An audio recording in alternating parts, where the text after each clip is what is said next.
Welcome. I am getting ready to make pumpkin muffins and thought I would share this with you. I don't know how it's going to work out because I don't have a microphone. All right, I am finishing up getting my muffin tray ready because even though it's non-stick, I don't know how no-stick it is anymore because I've had it for many, many years. And I always butter all of the different muffin containers. So there we go. It's all buttered. I just use a paper towel and my butter.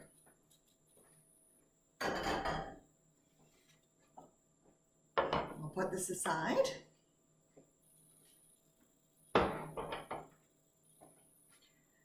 I decided to do this recipe because last week a friend invited me out to a Michigan pumpkin and apple farm where we had apple cider donuts, which I didn't eat because they were full of gluten, full of wheat, and a pumpkin farm. So I got to bring home a pumpkin. The one that I used or baked was a little bit smaller than this, but again, even though it was smaller, it was hard for me to cut it. So I ended up taking it outside and dropping it on the concrete. Oh, you hear the buzzing? My oven is preheated to 350 degrees. So I dropped the pumpkin onto the concrete, and sure enough, by some luck, it just split in half, which was great. I emptied out the seeds and put it in the oven to bake, and when it was soft, I took it out, and now I have crushed pumpkin. And we're going to use that in the recipe.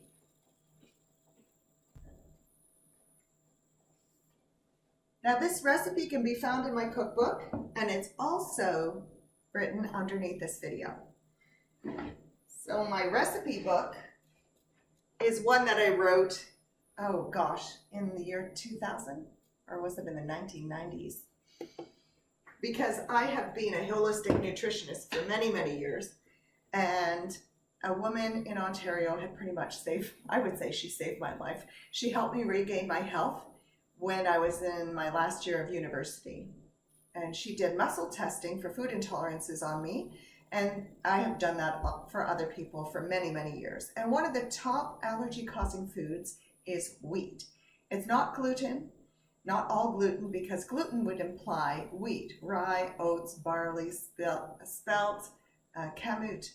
And I have found, when I've tested hundreds of people, is that if they have health problems, they're usually intolerant just to the wheat.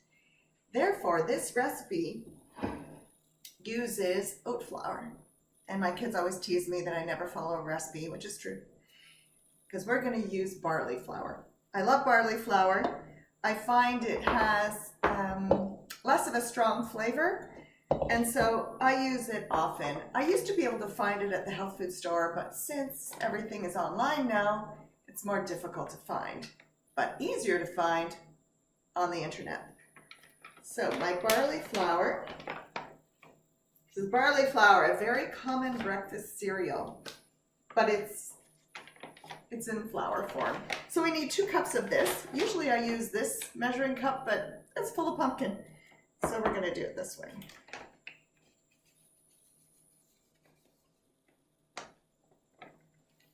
Oops. So 1 cup and 2 cups. Let's do the second cup.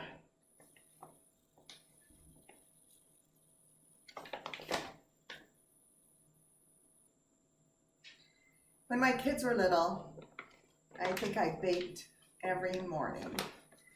3 kids, make muffins, pancakes, what are those called? Waffles. Sometimes French toast made with rice bread. And now we use half a cup of raw sugar or organic sugar. Don't use refined white sugar.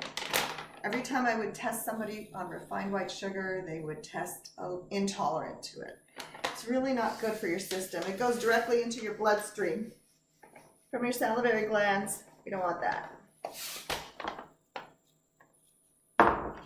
So I'm using raw sugar. If you prefer honey or maple syrup, you can use those too.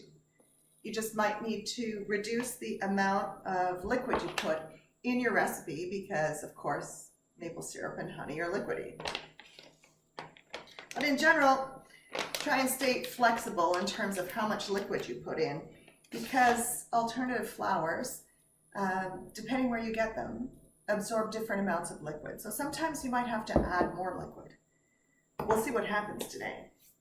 The recipe calls for, let's see, 1 teaspoon of baking powder, and I always get aluminum-free baking powder because years ago they were saying that aluminum can contribute to Alzheimer's disease. Now it calls for cinnamon, but when I was tested in 1987 for food intolerances, I was intolerant to cinnamon, so I never use it. It kind of explained why I don't like cinnamon. So per that point, if you're eating something on a regular basis, your body doesn't always give you the right signals. Meaning, if you're always eating wheat since you were little, your body doesn't react negatively on the outside to wheat. But if you have something new that you're ingesting and it just doesn't feel right, it doesn't taste right, do not eat it because your body's telling you no, no, no, no, no. That's kind of like coffee. When people say you just need to, get used to it. No, if someone says you need to get used to it, it means it's not for you. So instead, I'm going to use, let's see, a teaspoon of ground nutmeg.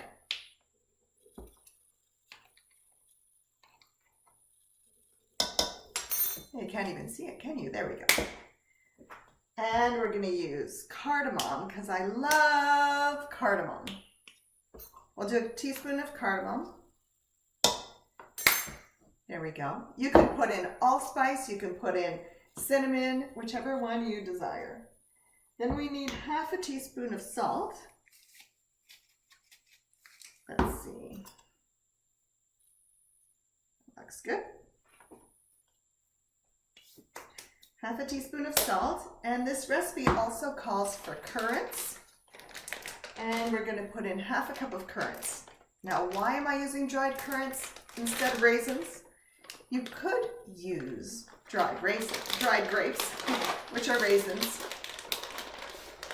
But in the years of testing people, there were a number of people intolerant to red grapes, meaning raisins, and one of them was my daughter. So we only use dried currants in the house, and they're smaller than raisins. They're a little bit drier, but they're delicious. I love currants. So let's do half a cup, put some back in the container, half a cup of dried currants. And make sure they're not all stuck together.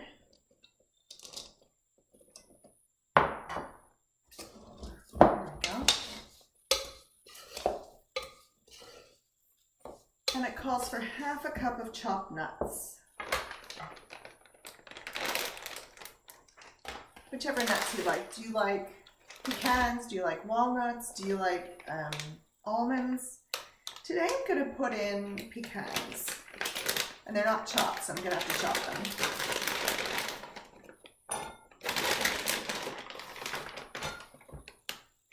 There you go.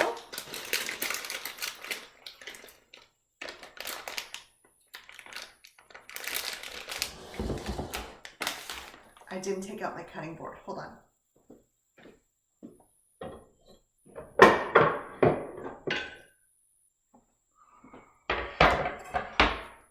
There we go. Just chop them up a bit. My favorite knife is my chef knife because it rocks. I just put my other hand on top and I can chop things quickly and easily. Keep your fingers out of the way.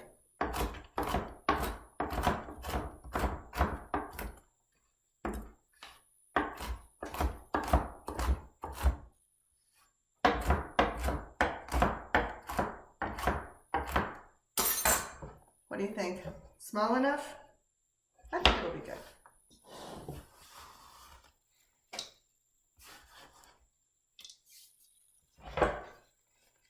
There we go.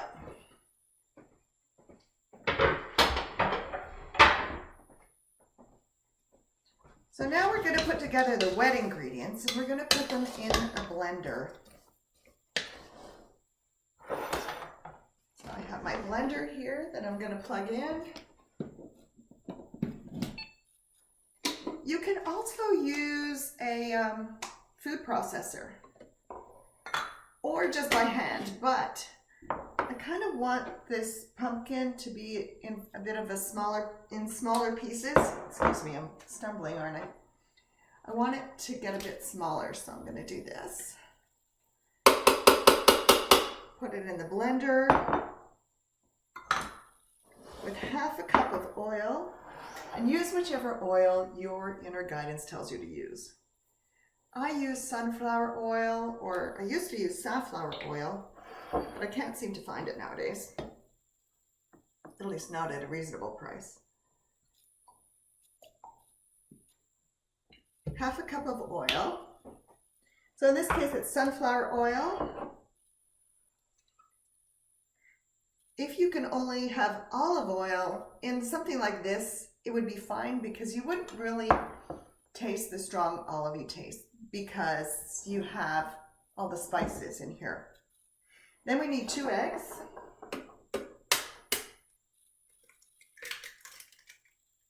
Hold on.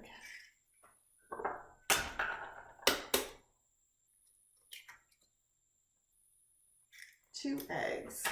There we go.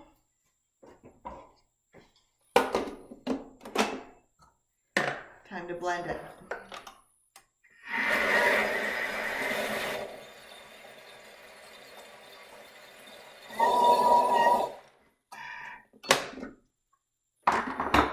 Ooh, it looks lovely and pumpkin-y. Look how beautiful.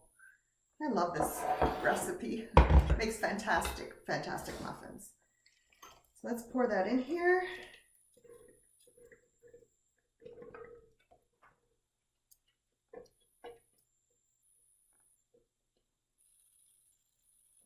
Try and grab every single little morsel. Waste not, want not, right? And mix it in, and let's see if we're going to need to add a little bit of water or not. We certainly have enough oil, so we don't need to add more oil, but maybe a little bit of water. No, it seems to be mixing. Scrape down to the bottom.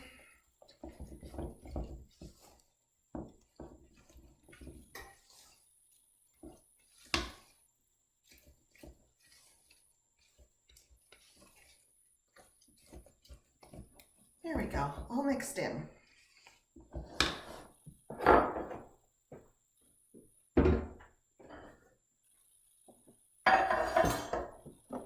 And let's put the batter into this, my buttered mushroom tins. Mushroom tins?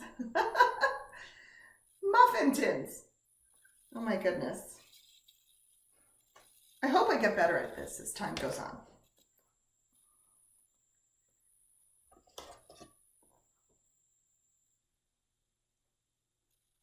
Maybe I'll fast forward over this part for a moment. There we go.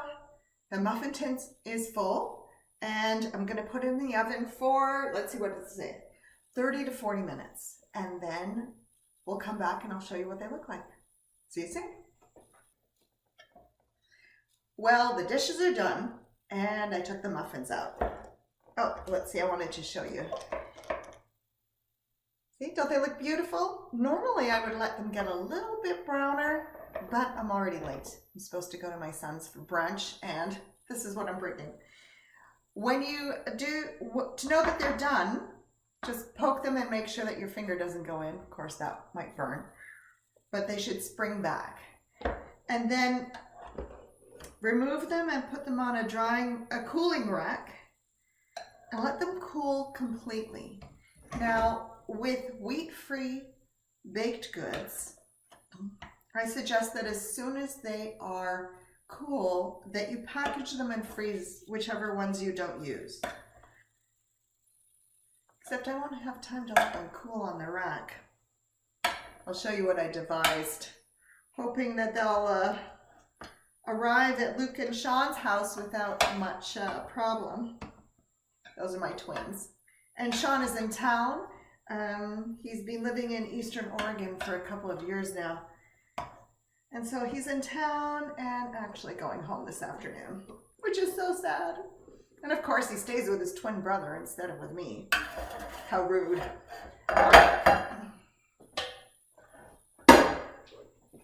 There we go. So I found this basket and I put in a cotton cloth and I found a cooling rack that kind of fits in there. So here's my big plan. I'll put these in here with enough distance so they don't get too, what's the word? Well, just so they don't touch each other, you know? And I'll put in the other 6. Oh, look at that. That works pretty well. I'll have to do this again. There we go.